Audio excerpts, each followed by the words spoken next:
10 years ago, the heavy oak door slammed shut during a Seattle storm. He took every penny of our savings, leaving me with a panicked 4-year-old boy tightly covering his ears. A decade passed, and my son just shook the art world with a $2.3 million masterpiece. Like a ghost smelling money, he returned with a lawsuit and a fake smile. He has no idea about the perfect trap waiting for him. Hello, dear listeners of Maya Revenge Stories, and thank you from the bottom of my heart for your constant support.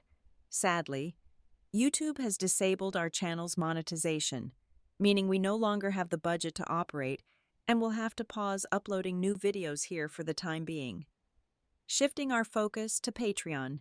If you enjoy today's story, please support us by joining the Maya Revenge Stories Patreon community to hear exclusive, true stories that are even longer, more detailed, and feature multiple emotional voice actors bringing the situations to life, which we simply cannot publicize on YouTube.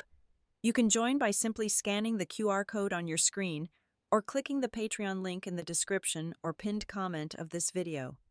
Now, let us begin today's journey with a woman named Fiona Carroll. I am 41 years old, working as a project manager at Etheria Horizon Innovations. My job is to design quiet spaces, crafting sanctuaries of absolute silence for a loud, chaotic world. We build sensory-friendly environments for corporate offices and healthcare facilities, utilizing acoustic dampening materials and muted color palettes. Peace is a rare commodity, one I have spent the last 10 years fighting tooth and nail to secure. My life, finally stable and predictable, revolves entirely around my 14-year-old son, Leo. Leo is a boy of profound depths and overwhelming sensitivities. He has autism, coupled with a rare and intense form of synesthesia. To Leo, the harsh, jarring noises of the world are not just sounds. They translate into brilliant, physical ribbons of color that flash uncontrollably across his vision. The screech of a city bus braking translates into a jagged, painful streak of neon yellow. A ringing telephone explodes into a burst of aggressive, blinding crimson because the world is too loud, too bright, and too chaotic. Leo does not speak. He communicates exclusively through the soft bristles of his paintbrushes, dragging his unique, overwhelming perception of the universe onto large canvases. It was exactly that unique perception that birthed Echoes of Silence. It was a massive lacquer painting, a breathtaking visual symphony of the auditory chaos. He navigated every single day, layered with thick textures and deep, resonant hues. When we managed to display it at Seattle's most prestigious art gallery, I only wanted people to see the world through my boy's remarkable eyes. I never anticipated the explosion that followed. An anonymous collector purchased the piece for an astonishing $2.3 million. Suddenly, my silent, reclusive 14-year-old boy was on the front page of every local and national arts newspaper. The world was screaming his name, praising his undiscovered genius. But I did my very best to keep our quiet sanctuary intact, shielding him from the flashing cameras and the endless ringing phones. That carefully built sanctuary shattered into a million pieces exactly 3 days after the news broke. I was walking through the minimalist, sound-dampened lobby of Etheria Horizon Innovations, holding a warm cup of chamomile tea, enjoying the gentle hum of the filtered air conditioning. Then, I saw him. The air in my lungs instantly turned to ice, my feet rooted to the polished concrete floor. Marcus, my ex-husband, the man who had walked out into a raging storm 10 years ago, taking every penny we owned, leaving a terrified 4-year-old boy screaming on the floor, tightly covering his ears. I was not standing alone. Beside him stood a lawyer in a sharp, charcoal gray suit, clutching a heavy leather briefcase. I expected to see a man weathered by the decade, perhaps humbled by the passage of time and the heavy weight of regret. Instead, Marcus looked immaculate, almost predatory in his perfection. He wore a tailored navy blazer that fit flawlessly over his shoulders, his silver-streaked hair expertly styled, radiating an aura of calm, sophisticated success. The ruggedness of his past was completely gone. replaced by a chillingly polished exterior. He looked like a man who owned the world. "Hello, Fiona," he said, his voice as smooth and intoxicating as aged whiskey. It has been a long time. I could not find my voice. My throat constricted, dry as dust. I could only stare at the crisp legal documents his lawyer was already pulling from the briefcase. It was a court order to freeze Leo's trust account, the highly secured account, where the $2.3 million had just been legally deposited. Marcus stepped forward, his face instantly twisting into a masterful mask of perfectly rehearsed sorrow. "You took him from me," he whispered, his tone trembling, yet loud enough for the receptionist and two passing colleagues to hear clearly. "You disappeared for 10 years. Fiona, you kept my son hidden in the shadows, but I finally found you. I just want my boy back." It was a brilliant, sickening performance. He was playing the tragic, grieving father deprived of his only child by a vindictive, unstable ex-wife. But looking deep into those cold, calculating eyes, I saw the bitter, terrifying truth. This was not about love, and it was not just about getting his hands on the $2.3 million. Marcus wanted full legal custody. He wanted to rip Leo out of the careful, quiet world I had meticulously built and turn my beautiful, vulnerable boy into a perpetual money-printing machine. I knew, through the grapevine of mutual acquaintances in the city, that Marcus was currently entangled with a younger woman named Chloe. Chloe ran a tech startup that was currently teetering on the very edge of a massive, humiliating public bankruptcy. Marcus needed a massive cash cow to save his mistress's failing empire, and he had decided my son was going to be the perfect sacrifice. My hands began to shake uncontrollably, rattling the delicate teacup against its saucer, as the ghost of my past stood smiling in the pristine lobby of my present, ready to burn my world down all over again. The assault did not end in the sterile lobby of my workplace. It merely relocated to the sprawling, uncontrollable arena of the digital world. Within 48 hours of our encounter, Marcus launched a meticulously calculated media smear campaign, proving that his charisma had only sharpened over the last decade. He secured a guest spot on one of the most popular true crime and lifestyle podcasts in the United States. Sitting in my living room, my hands clenched into tight fists, I watched the broadcast on my laptop. Marcus sat in a dimly lit, acoustically perfect studio, adjusting his microphone with a practiced, melancholic grace. He spun a tragic, agonizing narrative of a loving father systematically erased from his only child's life. He weaponized the term parental alienation, rolling the psychological buzzword off his tongue with devastating precision. He painted me as a bitter, controlling mastermind who had brainwashed a vulnerable boy, fleeing into the night to punish a husband whose only crime was working too hard to provide for his family. The podcast host, a man who clearly prioritized engagement metrics over journalistic integrity, nodded in deep, performative sympathy, offering Marcus a tissue. It was a masterclass in modern manipulation, exposing the grotesque hypocrisy of an internet culture that eagerly crowns victims based on who sheds the most aesthetically pleasing tears. To solidify his newly minted martyr status, Marcus flooded social media with a handful of rare photographs taken when Leo was just a newborn. These images were cropped and filtered with surgical precision. He had carefully edited out the deep, dark bags of exhaustion under my eyes, the sterile hospital background, and the reality of his own glaring absence during those early, terrifying months of Leo's diagnosis. What remained was a tightly framed, sepia-toned image of a handsome, rugged man cradling a fragile infant, looking down with manufactured devotion. The internet devoured it. The comment sections across multiple platforms became a toxic wasteland of misplaced outrage. Millions of strangers, armed with zero facts and boundless self-righteousness, crowned him a hero stripped of his fundamental human rights, while labeling me a monster. Then came the ruthless legal strike, proving this was never just about a public relations victory. His lawyer officially filed a brutal, multi-page petition in the Seattle family court. They were no longer just seeking to keep the massive trust account frozen. They formally demanded a full, invasive psychological evaluation of my fitness as a mother.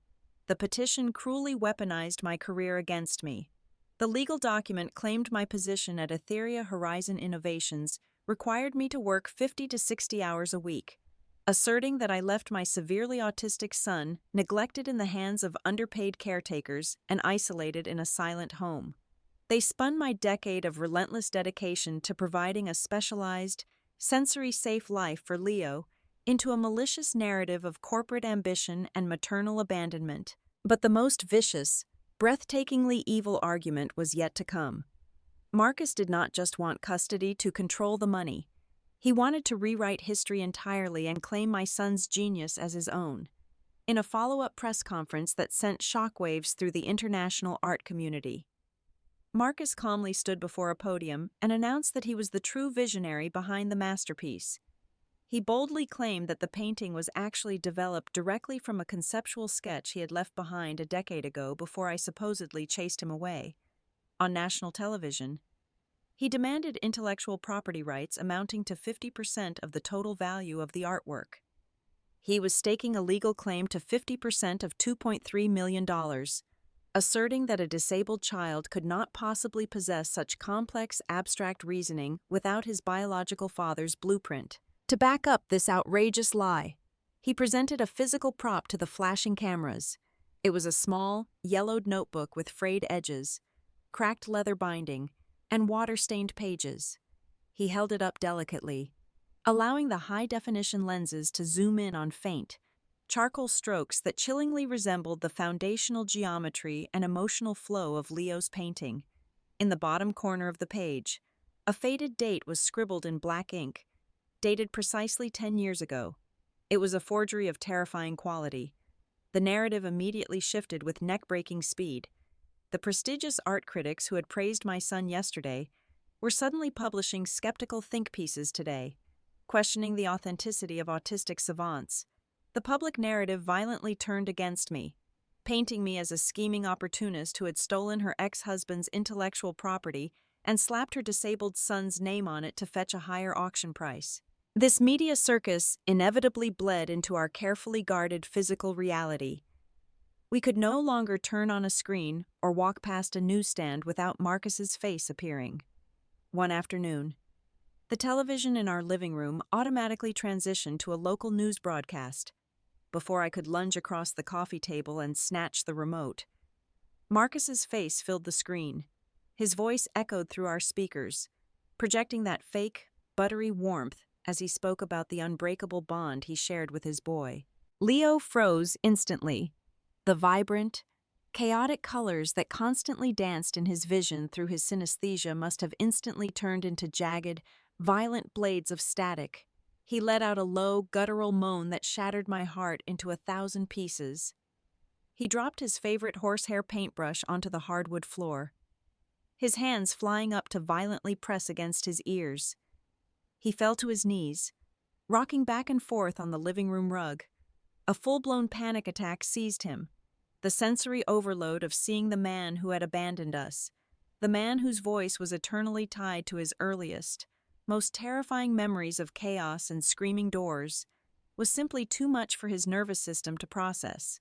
I rushed forward to turn off the television and wrap my arms around his trembling shoulders. But Leo scrambled backward in sheer terror. His eyes were wide with a primal fear I had not seen since he was 4 years old.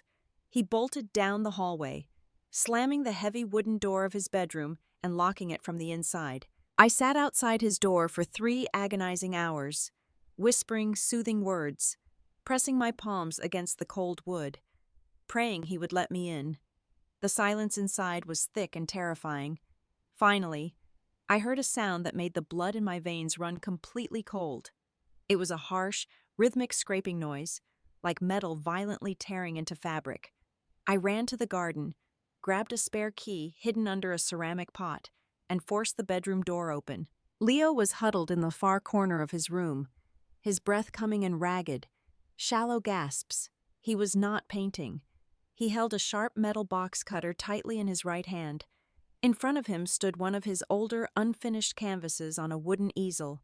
With desperate, aggressive strokes, He was violently scraping the thick layers of dried acrylic paint off the canvas, destroying his own creation, tearing away the colors as if trying to carve a nightmare out of his own mind before it could consume us both. The legal guillotine dropped with a sickening, brutal efficiency.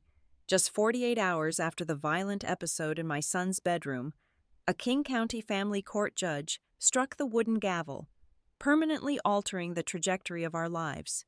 The judge temporarily approved the injunction filed by Marcus's legal team. In the blink of an eye, the $2.3 million were officially frozen, swallowed whole into a sterile, heavily guarded court escrow account. The funds were locked away pending a full, exhaustive investigation into both the intellectual property dispute and the impending custody battle. We had absolutely nothing left. The massive fortune that was supposed to secure a lifetime of specialized medical care, sensory-safe housing, and peace for my boy was trapped behind impenetrable walls of legal bureaucracy. I stared at the official court mandate on my kitchen counter, feeling the heavy, suffocating weight of absolute financial paralysis pressing down on my chest. That financial suffocation was only the very first wave of the assault. The very next morning, the Human Resources Department at Etheria Horizon Innovations summoned me to a stark, windowless conference room on the top floor. My direct supervisor, a man who had enthusiastically praised my unparalleled dedication just a week prior, could not even manage to meet my eyes. He nervously slid a crisp, white, unsealed envelope across the polished mahogany table. It was a notice of temporary suspension without pay, effective immediately. He stammered through a rehearsed corporate speech, claiming that the rapidly expanding vicious media scandal surrounding my family was fundamentally incompatible with the company's core philosophy of peace and absolute tranquility. They did not want the angry internet mobs, the relentless investigative journalists, and the aggressive paparazzi swarming their serene, carefully curated lobbies in a single, devastating stroke. I was completely cut off, stripped of my primary income, my health insurance benefits, and the professional sanctuary I had spent years building. The walls were rapidly closing in, brick by brick, trapping us in a dark, shrinking room. But Marcus was far from finished. He had merely set the stage for his most insidious, heartbreaking weapon yet, Chloe. I had never personally met the younger woman whose rapidly failing tech startup was the true desperate catalyst for this entire nightmare, but she quickly proved herself to be every bit as ruthless and morally bankrupt as the man she slept with. She completely bypassed my carefully constructed legal defenses, choosing instead to target the one place I truly believed my child was safe: his specialized, high-security private school, operating under the deceptive guise of a concerned, deeply loving future stepmother wanting to drop off a peace offering. She smoothly hawked her way past the front desk security guards. During the highly chaotic afternoon dismissal hour, she cornered my vulnerable boy in a narrow, brightly lit, echo-filled hallway near the cafeteria. Leo, already incredibly fragile and on the verge of total collapse from the terrifying television incident, was suddenly confronted by an aggressive stranger wearing a heavy, cloying, synthetic floral perfume. To his intense synesthesia, that sharp, artificial chemical scent must have instantly manifested as a violent, blinding storm of toxic, neon green and screaming, jagged magenta slashing across his vision. The sensory overload was absolute and instantaneous. He panicked. The school's overhead security cameras captured the tragic physical reality of the moment. They recorded him thrashing wildly, clutching the sides of his head in sheer agony, dropping to his knees, and screaming while Chloe just stood there, her face arranged into a mask of helpless, tragic compassion. But what those silent security cameras completely failed to capture was the sleek, high-end smartphone hidden deep inside the folds of her expensive designer purse, actively and maliciously recording every single second of his terrifying breakdown. Within exactly 24 hours, an aggressively, masterfully edited audio clip was submitted directly to the family court judge. The manipulated recording completely removed any ambient noise, entirely deleting Chloe's presence and the obvious environmental triggers. All the judge heard through the courtroom speakers were the terrifying, raw, guttural shrieks of a disabled child who sounded exactly like he was in the violent throes of an unmanaged, dangerous psychotic break.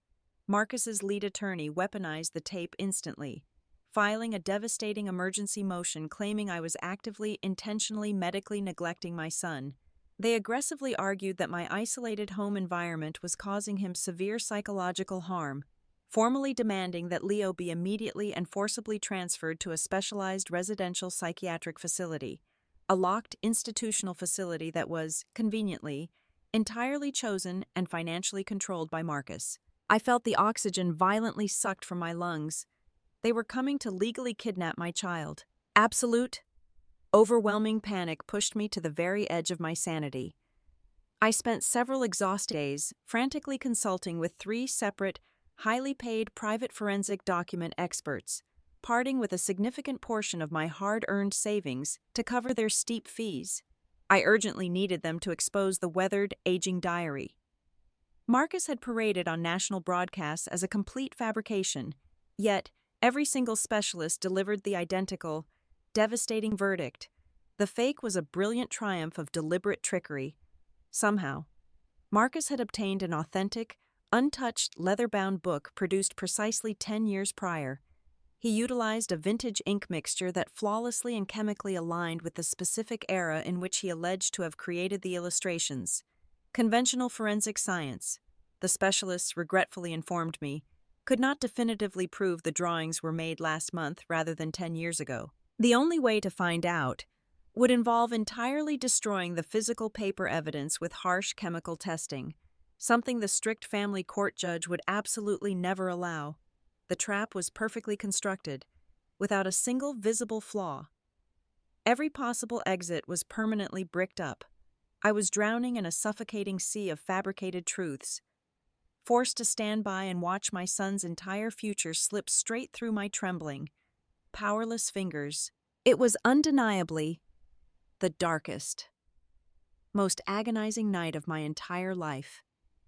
A fierce Pacific Northwest rainstorm lashed violently against the living room windows, perfectly echoing the terrifying storm that had torn our fragile family apart 10 years prior. I sat alone on the cold kitchen floor, my knees pulled tightly against my chest, a half-empty bottle of cheap red wine sitting next to a growing pile of final warning utility bills. I was entirely broken. I had completely failed him. I took a deep, shuddering breath, preparing myself to walk into his room, wake him up, and somehow explain that I could not protect him from the monsters anymore. I slowly dragged myself down the dark hallway, the cold hardwood floor sending shivers up my bare legs. I gently pushed open the heavy wooden door of his bedroom, fully expecting to find him huddled in a dark corner, consumed by fear.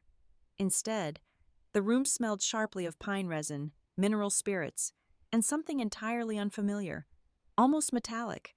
Leo was not destroying anything at all. The old canvas he had been violently attacking days earlier now lay perfectly flat on the center of the wooden floor. Its thick, dried acrylic layers were peeled back not in a chaotic, unhinged frenzy, but with a surgical, deliberate, almost scientific precision. He sat cross-legged on the floor amidst a chaotic sea of small glass vials, ceramic mixing bowls, and a heavy stone mortar and pestle. He was meticulously blending a strange, highly volatile chemical solvent using a complex combination of pure linseed oil, industrial turpentine, and a specific, heavily crushed luminescent pigment he had secretly hoarded for months. The manic, blinding terror I had witnessed before was completely gone, vanished as if it had never existed. His face was entirely serene, his breathing slow and rhythmic, his dark eyes intensely focused on the strange chemical reaction bubbling softly inside a small glass beaker. When he finally heard the floorboard creak under my weight, he stopped his work. He slowly looked up at me. The ambient, warm light from his desk lamp caught his eyes, and for the first time in weeks, I saw a profound, unshakable, terrifyingly brilliant calm radiating from him. He reached over to his cluttered desk, grabbed a thick black marker, and pulled a torn piece of heavy cardboard toward his chest. He wrote with slow, deliberate, heavy strokes, the marker squeaking against the paper. I held the cardboard up into the dim light. I squinted through my exhausted tears to read the jagged, bold letters he had just written. Colors do not lie. He set the sign down gently, dipped a specialized, heavy-bristled brush into the strange, glowing liquid solvent he had just created, and turned his absolute attention back to the scraped, mutilated canvas lying on the floor. He smiled at me, a tiny, confident, brilliant upward curve of his lips that sent a jolt of pure, electrifying adrenaline straight through my exhausted heart. My brilliant, silent boy was not breaking down under the crushing weight of their cruelty. He was preparing for war. The adrenaline from my son's silent, brilliant declaration burned away the last remnants of my despair. The crushing, suffocating panic that had paralyzed me for weeks evaporated entirely, replaced by a cold, surgical clarity. I no longer needed a standard family court attorney to negotiate custody weekend schedules or argue over child support payments. I needed a tactical assassin.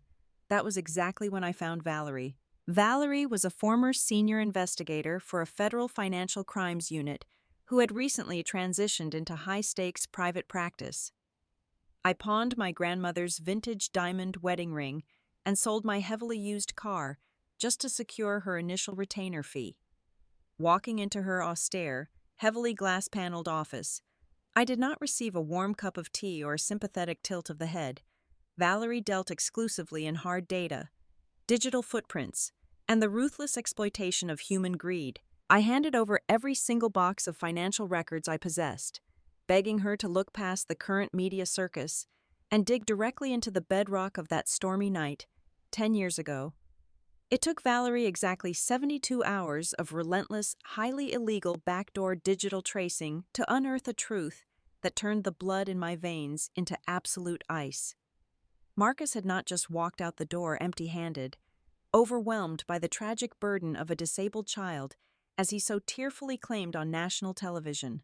3 days before he permanently vanished, he had expertly forged my signature on a stack of legally binding documents to secure a massive, unsecured personal loan of $85,000 against our shared assets.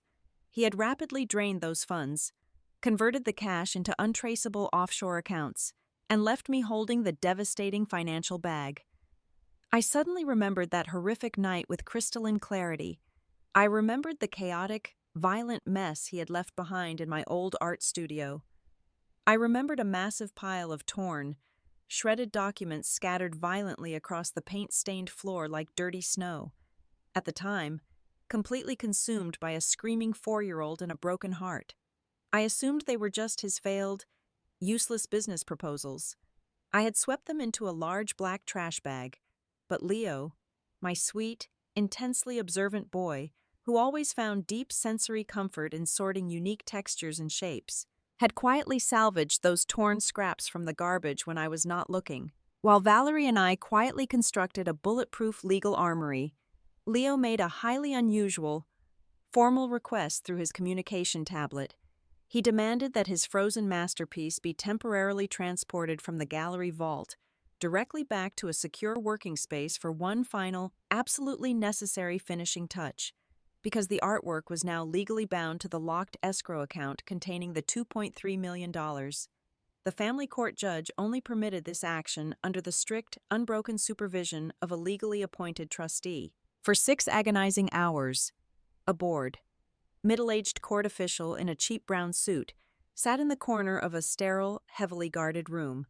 He mindlessly scrolled through his smartphone while Leo meticulously applied a completely transparent, odorless chemical solvent across the massive surface of the canvas. It was the exact same luminescent mixture I had caught him creating on his bedroom floor. The trustee saw absolutely nothing suspicious or destructive. He merely saw an eccentric, silent autistic teenager playing with invisible gloss, with all our invisible pieces quietly moving into their final positions. Valerie laid the ultimate, masterfully disguised trap. She filed a shocking, incredibly aggressive motion with the King County Court. Instead of filing for a private delay, she proactively demanded a fully open preliminary hearing. She explicitly petitioned the judge to allow Marcus to present his supposedly ancient 10-year-old sketchbook on the public record, actively encouraging full media and press access to the courtroom. I had one final, impossibly delicate mission to execute. I had to secure the anonymous buyer of the painting, using Valerie's deep network of former federal connections. We completely bypassed the gallery's strict confidentiality agreements and tracked him down. The man who had spent $2.3 million on my son's vision was not just a wealthy, eccentric art collector. He was a highly decorated retired intelligence operative, a renowned former government expert in advanced visual cryptography and complex document authentication. I sat in his massive, heavily fortified private study, laid out the agonizing, beautiful truth of what my child had actually created, and begged him to participate in a highly unconventional experiment. When he finally understood exactly what Leo had embedded within those layers of paint, the old investigator's eyes lit up with a dangerous, deeply professional thrill. He agreed instantly. Across the city, entirely ignorant of the silent storm gathering around them, Marcus and Chloe were aggressively celebrating. Through the toxic grapevine of mutual Seattle acquaintances, I learned they had rented a luxury downtown penthouse on borrowed credit to pop expensive champagne. Marcus firmly and arrogantly believed that my sudden request for an open public court hearing was a massive white flag. He was absolutely convinced that I was terrified of his ruthless media campaign, financially broken, and desperate to surrender in front of the flashing cameras to beg for a meager, quiet settlement. He truly thought he had broken me completely. He had absolutely no idea that he was eagerly walking straight into a meticulously designed slaughterhouse. The heavy, brass-handled doors of the King County Courthouse swung open, admitting a blinding barrage of camera flashes and the chaotic hum of the Seattle press corps. We were in a high-security family court, yet the room felt entirely like a theatrical stage, meticulously built for Marcus's grand, final performance. He glided down the center aisle, a masterclass in manufactured grace. He wore a brand-new, flawlessly tailored charcoal suit that undoubtedly cost more than my first car, projecting the exact image of a deeply wronged, dignified patriarch. Chloe sat exactly 2 rows behind him, dabbing at perfectly dry eyes with a monogrammed handkerchief. When Marcus took the witness stand, he delivered an incredibly moving, Oscar-worthy monologue. For 45 uninterrupted minutes, his smooth, practiced voice echoed off the high mahogany walls. He told a heart-wrenching, entirely fabricated story of how he used to sit in the nursery 10 years ago, sketching complex, geometric patterns to soothe his restless infant son. He lovingly held up the forged, yellowed leather notebook for the judge and the frantic courtroom sketch artist to see. His lawyer, the same gray-suited predator from my office lobby, paced aggressively in front of the judge's bench. "Your Honor," the lawyer boomed, pointing a sharp finger toward my side of the room. "The evidence is absolute and indisputable. The conceptual foundation, the very architectural soul of the artwork in question, belongs entirely to my client, the child, while undoubtedly possessing a unique sensory condition, merely acted as a human printer. He simply took a brush and colored in the brilliant, foundational ideas his father carefully laid out a decade ago." I sat at the defense table, my posture rigid, my expression locked into an unbreakable mask of absolute icy indifference. Inside my chest, a fierce, protective fire was roaring, but I absolutely refused to give Marcus the satisfaction of seeing a single bead of sweat or a single shed tear. I listened in pure silence as his legal team painted me as a manipulative, greedy opportunist who had not only stolen a man's child, but was now actively trying to steal his intellectual property to hoard a massive fortune. The reporters sitting in the gallery furiously typed on their laptops, eagerly swallowing every single drop of the poisonous narrative Marcus was pouring into the room. Finally, the judge turned his stern, heavy gaze toward our table. He asked my attorney if we had any immediate objections to the notebook, being formally entered into the permanent court record as definitive proof of intellectual property. Valerie stood up slowly, smoothing the front of her sharp black blazer. She did not look at Marcus. She did not even look at the forged notebook. "We have absolutely no objection to the plaintiff's sketchbook being entered into evidence, Your Honor," Valerie stated clearly, her voice ringing with a chilling, calculated calm. A loud, collective gasp rippled through the packed gallery. Marcus visibly relaxed, a smug, triumphant smirk breaking through his carefully constructed mask of sorrow. He leaned back in the heavy wooden witness chair, crossing his legs, clearly believing the war was already won. "However," Valerie continued, her tone suddenly dropping in temperature, "since the plaintiff is so eager to discuss the foundational layers of this masterpiece, we formally request the court's permission to examine the physical canvas itself, right here, right now, on the public record." At her exact signal, the heavy double doors at the back of the courtroom swung open once again. The anonymous collector, flanked by two armed court bailiffs, pushed a massive, custom-built steel rolling frame down the center aisle. Resting heavily on the frame, draped entirely in a thick protective black velvet cloth, was my son's colossal $2.3 million painting. Pushed right behind it was a tall, heavy cart loaded with thick black cables and an array of industrial, highly specialized lighting equipment. Marcus let out a sharp, arrogant laugh that echoed loudly in the quiet room. He leaned toward his microphone, unable to contain his dripping condescension.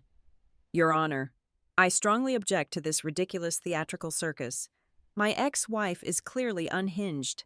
This is nothing but a desperate, pathetic stalling tactic from a crazy mother who knows she is completely lost." His lawyer immediately jumped in, arguing that shining lights on a canvas would do absolutely nothing to disprove the timeline of the sketchbook. But Valerie smoothly cited a highly obscure, ironclad precedent regarding immediate forensic authentication in high-stakes intellectual property disputes. The judge, clearly intrigued by the sudden appearance of the renowned intelligence expert standing quietly by the canvas, overruled the objection and granted us exactly 15 minutes to conduct our demonstration. I turned in my chair and gave a small, almost imperceptible nod to the silent, brilliant boy sitting perfectly still beside me. Leo stood up. He did not look at the judge. He did not look at the sea of flashing cameras. He completely ignored the man on the witness stand who had abandoned him 10 years ago. He walked with slow, deliberate steps towards the massive steel frame. The entire courtroom held its collective breath, watching the silent, autistic teenager approach his disputed masterpiece. Leo reached out, his long, paint-stained fingers firmly grasping the heavy black power plug attached to the industrial ultraviolet lighting rig. With a terrifyingly calm, focused precision, he pushed the thick metal prongs directly into the floor outlet, sending a massive, surging wave of electrical current straight into the heavy bank of specialized forensic lamps aimed directly at the hidden canvas. The heavy velvet cloth was violently pulled away. The bank of industrial ultraviolet lamps flared to life with a loud, electric hum. A brilliant, intense purple wash completely flooded the courtroom. At first, the audience was entirely confused. Then, the absolute miracle happened. The special luminescent chemical solvent Leo had so meticulously applied in the presence of the court trustee began to react violently with the high-intensity ultraviolet radiation. Before the shocked eyes of the judge, the frantic press, and the breathless gallery, the thick, opaque layers of dried acrylic paint entirely dissolved into absolute transparency. The colossal masterpiece was stripped of its color, revealing its true, raw skeleton. A collective, echoing gasp ripped through the packed gallery. The entire courtroom was instantly paralyzed. The painting was never created on a standard, woven linen canvas. The structural foundation, the very skin of the artwork, was entirely composed of a dense, intricately woven layer of papier-mâché. It was heavily constructed from thousands of jagged, torn pieces of paper meticulously glued together. Valerie did not miss a single beat, working in flawless synchronization with the retired intelligence operative. She connected a highly specialized, military-grade macro camera to the courtroom's large overhead digital projectors. She pointed the high-definition lens directly at the illuminated, transparent surface of the painting. Instantly, massive, Crystal clear images flashed across the giant screens hanging high above the judge's bench. The torn fragments of paper were magnified 1,000 times. The bold, black ink printed on those buried scraps was now perfectly legible for the entire world to read. They were not random newspapers or discarded magazines. They were highly sensitive financial documents. The screens displayed the undeniable, glaring words. Notice of default. Immediate collection required. $85,000 personal loan, and there, scattered across dozens of torn fragments, was my own forged signature, stamped right next to the printed, legal name of Marcus. Your Honor. Valerie's voice sliced through the stunned silence like a newly sharpened steel blade. This magnificent artwork was absolutely not inspired by a loving father's conceptual geometry.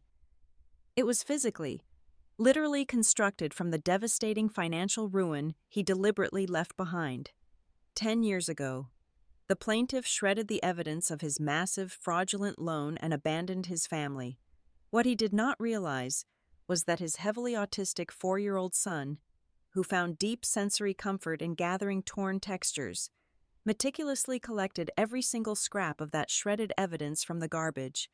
The child saved them for a decade, eventually using the physical proof of his father's crimes as the foundation for his masterpiece. Valerie pointed a steady, accusatory finger directly at the giant screens. I direct the court's attention to the deeply embedded timestamps printed on those shattered bank statements.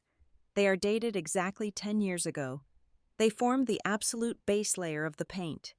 It is a physical, scientific impossibility for this child to have copied a design from a notebook, because the painting itself was built directly on top of the trash the plaintiff left behind on the very night he vanished.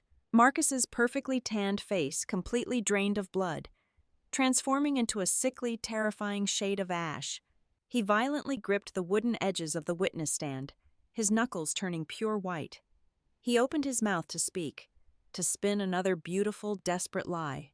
But Valerie delivered the final, fatal blow before he could even draw a breath. She stepped confidently toward the judge's bench, handing over a thick, heavily sealed dossier. Furthermore, Your Honor, we submitted the plaintiff's supposedly 10-year-old sketchbook to an independent manufacturing analysis. That specific notebook is a newly designed moleskin edition. The precise acidic composition of the paper and the proprietary watermark embedded in those pages were only introduced to the global retail market exactly 2 years ago. The plaintiff did not draw those sketches 10 years ago to soothe his infant son. He drew them last month to steal a fortune. He has committed blatant perjury and submitted fabricated evidence to this court. The absolute silence in the courtroom was completely deafening. The trap had sprung with bone-crushing force. The judge's face hardened into a mask of pure, unadulterated judicial fury.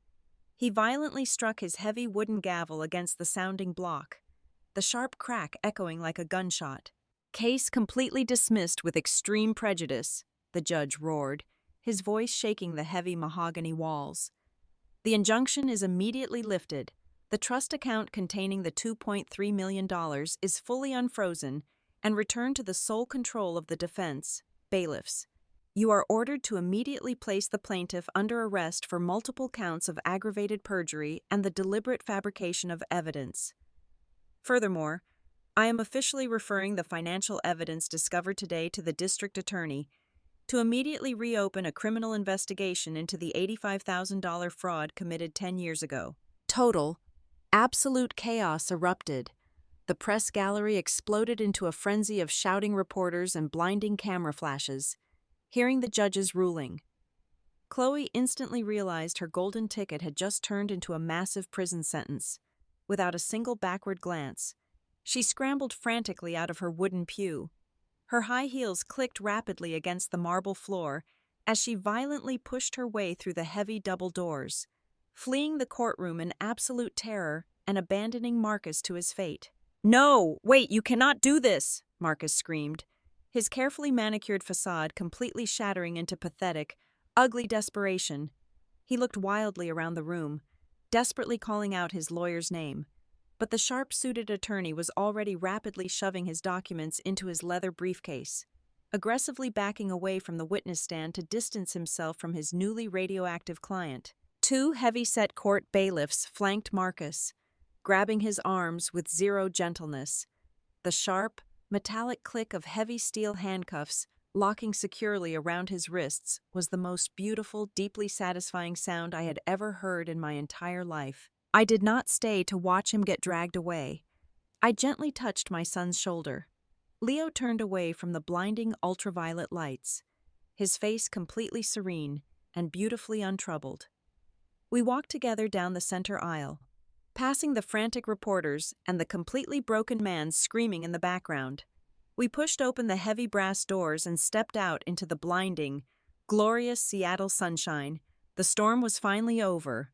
Leo reached into his pocket, gently pulling out his heavy noise-canceling headphones, and slipped them over his ears to block out the chaotic noise of the city.